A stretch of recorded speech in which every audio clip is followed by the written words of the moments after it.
सावन सोमवार की कथा। अमरपुर नगर में एक धनी व्यापारी रहता था। दूर दूर तक उसका व्यापार फैला हुआ था।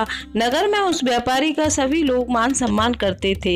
इतना सब कुछ होने पर भी वह व्यापारी अंतर मन से बहुत दुखी था, क्योंकि उस व्यापारी का कोई पुत्र नहीं था। दिन रात उसे एक ही चिंता सताती रहती थी कि उसकी मृत्यु के बाद उसके इतने बड़े व्यापार और धन संपत्ति को कौन संभालेगा। पुत्र पाने की इच्छा से वह व्यापारी प्रति सोमवार भगवान शिव की व्रत पूजा किया करता था। सायंकाल को व्यापारी शिव मंदिर में जाकर भगवान शिव के सामने घी का दीपक जलाया करता था। उस व्यापारी की भक्ति देखकर एक दिन पार्वती ने भगवान शिव से कहा, हे प्राणनाथ, ये व्यापारी आपका सच्चा भक्त है। कितने दिनों से यह सोमवार का व्रत और पूजा नियमित कर रहा है। भगवान आप इस व्यापारी की मनोकामना अवश्य पूर्ण करें। भगवान शिव ने मुस्कुराते हुए कहा, हे पार्वती, इस संसार में सबको उसके कर्म के अनुसार फल मिलते हैं। प्राणी जैसा कर्म करते हैं उन्हें वैसा ही फल प्राप्त होता है। इसके बावजूद पार्वती जी नहीं मानी। उन्होंने आग्रह करते हुए कहा, नहीं प्राणनाथ, आपको इस व्यापारी की इच्छा पूरी करनी ही पड़ेगी। यह आपका अनन्य भक्त है। प्रति सोमवार आपका विधिवत व्रत रखता है और पूजा अर्चना के बाद आपको भोग लगाकर एक समय भोजन ग्रहण करता है। आपको इससे पुत्र प्राप्ति का वरदान देना ही होगा। पार्वती का इतना आग्रह देखकर भगवान शिव ने कहा, तुम्हारे आग्रह पर मैं इस व्यापारी को पुत्र प्राप्ति का वरदान देता हूँ, लेकिन इसका पुत्र 16 वर्ष से अधिक जीवित नहीं रहेगा।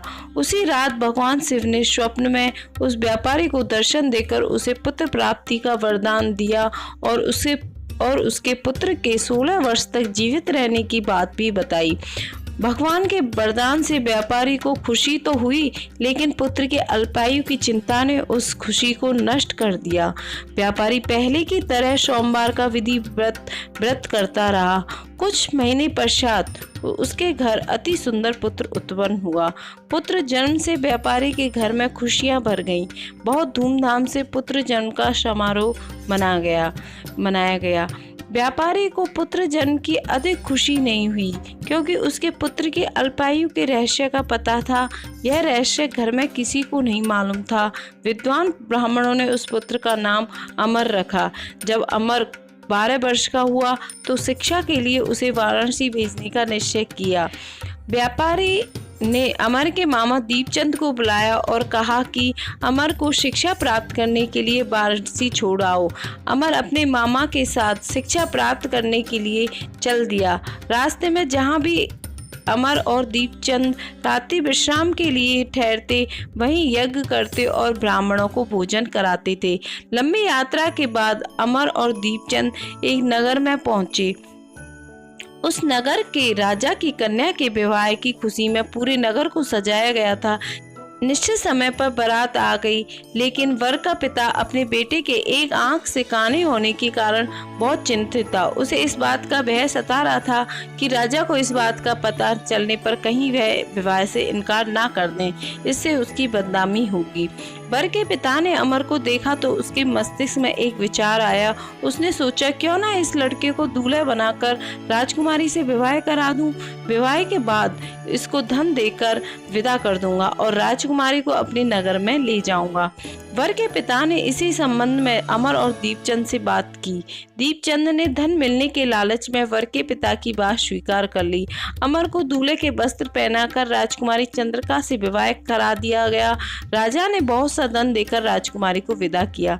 अमर जब लौट रहा था तो सच नहीं छिपा सका और उसने राजकुमारी की ओढ़नी पर लिख दिया, राजकुमारी चंद्रिका, तुम्हारा विवाह तो मेरे साथ हुआ था। मैं तो वाराणसी में शिक्षा प्राप्त करने जा रहा हूँ। अब तुम्हें जिस नवयुवक की पत्नी बनना पड़ेगा वह कान्हा है। जब राजकुमारी ने अपनी ओढ़नी पर लिखा हुआ पढ़ा तो उसने कान्हे लड़के के साथ जाने से इनकार कर दिया। राजा ने सब बातें जानकर राजकुमारी को महल में रख लिया। उधर अमर अपने मामा दीपचंद के साथ वाराणसी पहुंच गया। अमर ने गुरुकुल में पढ़ना शुरू कर दिया। जब अमर की आयु 16 वर्ष की हुई तो उसने एक यज्ञ किया। यज्ञ की समाप्तियों पर ब्राह्मणों को भोजन कराया और खूब अन्न वस्त्र दान किए। रात को अमर अपने शयन कक्ष में सो गया। शिव के वरदान के अनुसार शयन अवस्था में ही अमर के प्राण पखेरु उड़ गए। सूर्य उदय पर मामा अमर को मृत देखकर रोने पीटने लगा। आसपास के लोग भी एकत्र होकर दुख प्रकट करने लगे। मामा के रोने और विलाप करने के स्वर में समीप से गुजरते हुए भगवान शिव और माता पार्वती ने भी सुने। पार्वती जी ने भगवान से कहा, प्राणनाथ, मुझसे इनके रोने के स्वर सहन नहीं हो रहे, आप इस व्यक्ति के कष्ट अवश्य दूर करें। भगवान शिव ने पार्वती जी के साथ अदृश्य रूप में समीप जाकर अमर को देखा तो पार्वती जी से बोले, पार्वती जी, यह तो उसी व्यापारी का पुत्र है। मैंने इसे 16 वर्ष की आयु का वरदान दिया था, इसकी आयु तो पूरी हो गई। पार्वती जी ने फिर भगवान शिव से निवेदन किया, हे प्राणनाथ, आप इस लड़के को जीवित करें, नहीं तो इसके माता पिता पुत्र की मृत्यु के कारण रो रो कर अपने प्राणों को त्याग कर देंगे। इस लड़के का पिता तो आपका परम भक्त है, वर्षों से सोमवार का व्रत करते हुए आपको भोग लगा रहा है।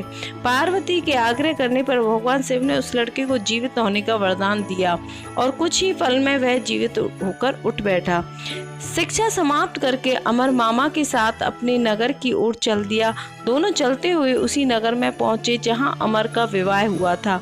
उस नगर में भी अमर ने यज्ञ का आयोजन किया। समीप से गुजरते हुए नगर के राजा ने यज्ञ का आयोजन देखा। राजा ने अमर को तुरंत पहचान लिया।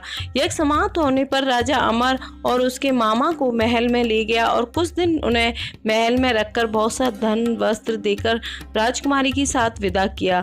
रास्ते में सुरक्षा के लिए राजा ने बहुत से सैनिकों को भी साथ भेजा। दीपचंद ने नगर में पहुंचते एक दूत को घर भेजकर अपने आगमन की सूचना भेजी। अपने बेटे अमर के जीवित वापस लौटने की सूचना से व्यापारी बहुत प्रसन्न हुआ। व्यापारी ने अपनी पत्नी के साथ स्वयं को एक कमरे में बंद रखा था। भूखे प्यासे रहकर व्यापारी और उसकी पत्नी बेटे की प्रतीक्षा कर रहे थे। उन्होंने प्रतिज्ञा कर रखी थी कि यदि उन्हें अपने बेटे की मृत्यु का समाचार मिला तो दोनों अपने प्राण त्याग देंगे। व्यापारी अपनी पत्नी और मित्रों के साथ नगर के द्वार पर पहुंचा। अपने बेटे के विवाह का समाचार सुनकर पुत्रवधू राजकुमारी चंद्रिका को देखकर उसकी खुशी का ठिकाना ना रहा। उसी रात भगवान शिव ने व्यापारी के स्वप्न में आकर कहा, हे श्रेष्ठी, मैंने तेरे सोमवार के व्रत करने और व्रत कथा सुनने से प्रसन्न होकर तेरे पुत्र को लंबी आयु प्रदान की है। व्यापारी बहुत प्रसन्न हुआ। सोमवार का व्रत करने से व्यापारी के घर में खुशियां लौट आई। शास्त्रों में लिखा है कि जो स्त्री पुरुष सोमवार का विधिवत व्रत करते हैं और व्रत सुनते हैं और व्रत कथा सुनते हैं, उनकी सभी इच्छाएं पूरी होती हैं। हर हर महादेव।